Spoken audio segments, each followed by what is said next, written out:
Hello there, Big Benedict here. We're playing Ninja Gaiden Black, and this is my Master Ninja Difficulty Gaiden walkthrough. We're currently on Chapter 2 of 17. It is entitled The Castle of the Dragon. Now, I'm not sure on that crow, if you can kill him and stagger his essence to expedite a charge over here. You possibly can. And this is just a gorgeous level, and I will be doing the fight that gets you the life of the gods over here. So when you come down here, there's going to be several dogs. I can't remember if there's 2 or 3 dogs over here, but these were the dogs I was talking about in the last video, and I just don't think they look very good. I mean, I'm used to them. They're a staple of this version. There might have been another dog back there, I'm not sure. But this is one of the differences on a fight such as this, that on Sigma 2, well, I mean, the game that we're playing, I don't find it particularly risky whatsoever to do this fight. But if I was playing Ninja Gaiden 2, I would never do this fight on the safes. Off of the same first initial checkpoint. I would come back, have upgraded my Falcon's Talons to level 2, and probably whore that move if I knew what was good for me back in those days. But yeah, this is not too bad at all. So you'll want to do this to get to the 3rd life of the gods over here. And then there's going to be there's still that archer that blocks your way over here, and I thought they had somehow found a happy medium for something like this over here with him being right in your way, because you can submerge and go over to him, but he'll still hit you even if you're in the water.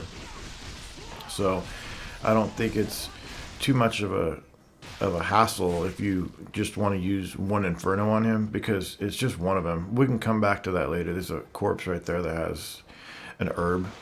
So I would just use this on him.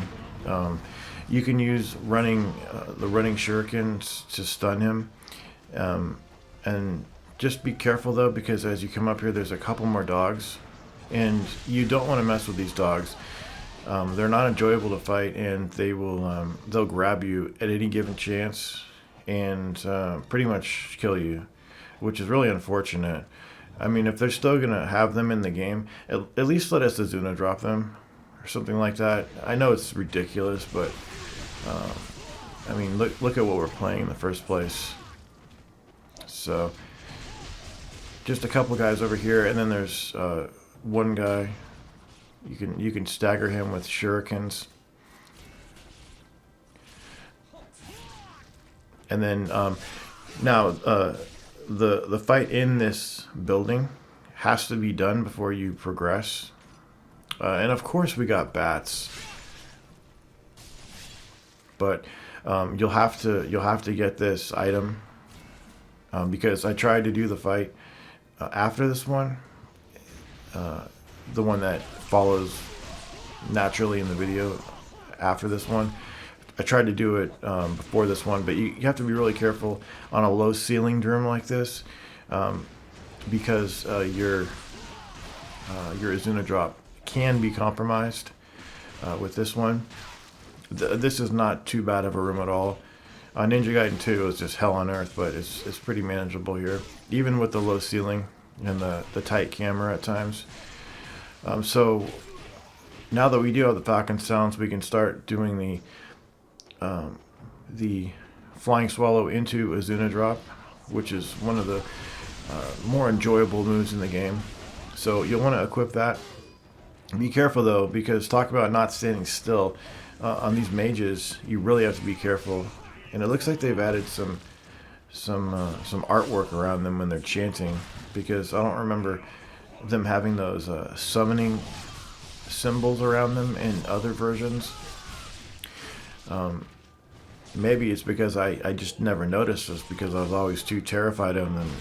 They're an enemy that you definitely need to be terrified of because if you're standing still, you're definitely asking for trouble. So you need to always be on the move, and also realize that even if they're not on the camera, they can still be summoning that fire geyser attack that they do, and I think. They also do a move where they throw streaks on the ground, streaks of fire, but that might be the undead version of them. I'm not sure. So you need to be real careful about that. But the Flying-Swallow into Izuna Drop. Now, of course, it's the prescribed way to do it is to wind run into that attack. So you would press X plus A and then Y to do the wind run into the Flying-Swallow, and then you would follow that up with XY. It might be XXY. I'm not sure of what exactly that would be, but that is the prescribed way to do it. It's the more accurate way to do it. Now this box over here, I'm not going to get it because it's just going to give me blue essence. And while we could use a smidge of blue essence, we're going to get a heal coming up over here anyway. And again, the best way to manipulate these chests, since that is a low heal, you want to go to the save point, heal yourself, and then make sure you have full inventory of the herbs. Again, we passed an herb earlier in the chapter too off of a corpse.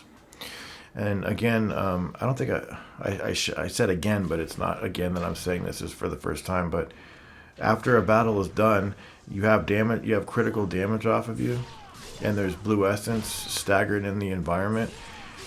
Make sure that you block and allow the game to regenerate all of your health up to the critical damage, and then let the blue essence come into you.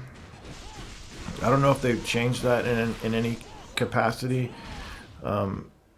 Maybe they've simplified it so that you don't have to block, but it's just out of habit that I'll block because you don't want to just have yourself getting healed from damage that's going to be regenerated anyway. So I think at this point, the only weapon that we have upgraded is the Lunar to level 2. So I'll let you know when I upgrade something. It won't be in this chapter that we upgrade. It's just too expensive at this point. But there's a couple of enemies over here to deal with. Try to stay behind some shielding over here because you'll have one. What happened right there? I actually remember what happened. I thought I had the bow, and I was trying to do an aerial arrow into him and stun him, but I forgot that we don't have the bow quite yet. We're going to get it pretty soon, but at this early juncture, we don't have it yet, so we'll have to temper our expectations just a little bit right there. And the sections coming up, I know in Ninja Gaiden 2, like when you're jumping through or falling through the roof coming up. Oh, this box over here, this is a static chest, meaning that no matter what your inventory or health, you're always going to get blue essence from that.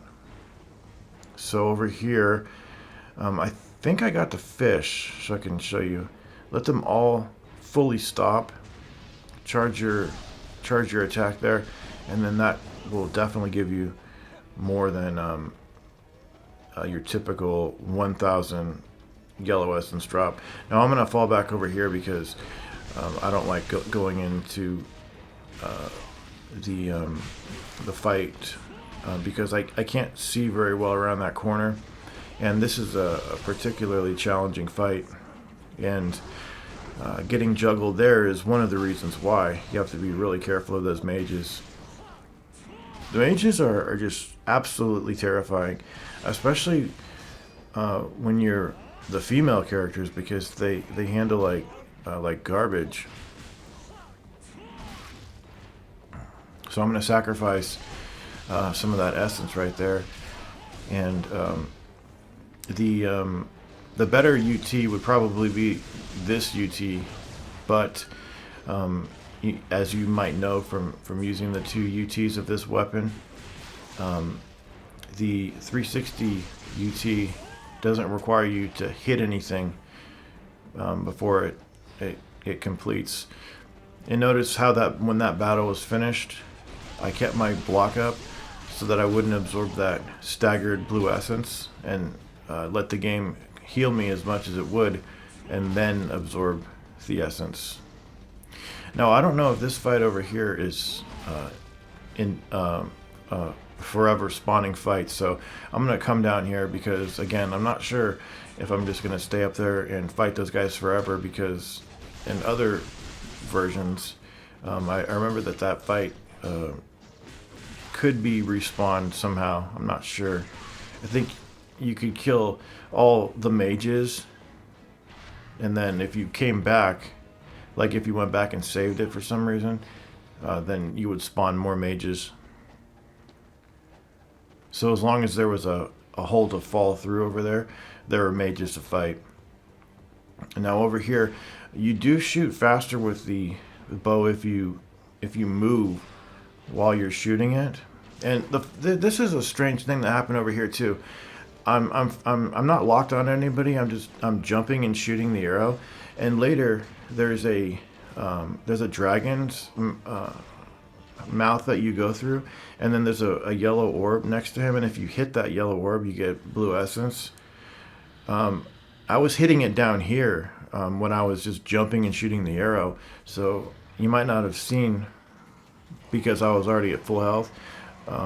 Maybe you saw some of the blue essence come in, but later when I get to the next save and progress and go into the dragon's mouth, that yellow essence orb, and I'll point it out too when we get over there, it will be dimmed and I won't be able to hit it anymore. I thought that might be the case when I was down here, because I was hitting something down here, and the only thing I could think of was that orb, and it was the case. But here we have this boss again, and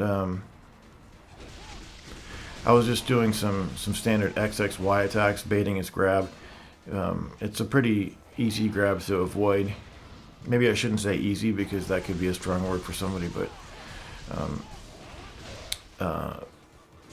it's definitely easier than the Ninja Gaiden 2 fight. Now over to the right there's a chest that it will either give you small bats or 1,000 in essence, so you'll probably want to save the manipulation of that chest until after you get to the save point over here. And then there's also a grains down here.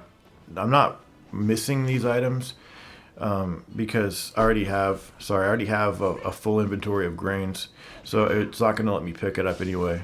But I'll tell you about it. Anything that I run past that I'm not getting intentionally, I'll tell you about it.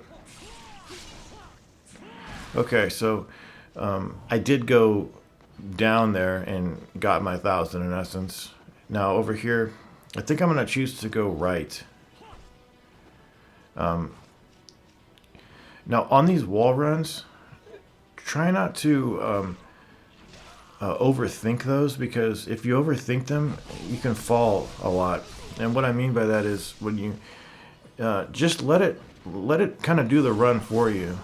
Don't try to be too precise about running on the wall, because then I found that the controls actually fight you and you fall, and it's really frustrating anytime that you do fall.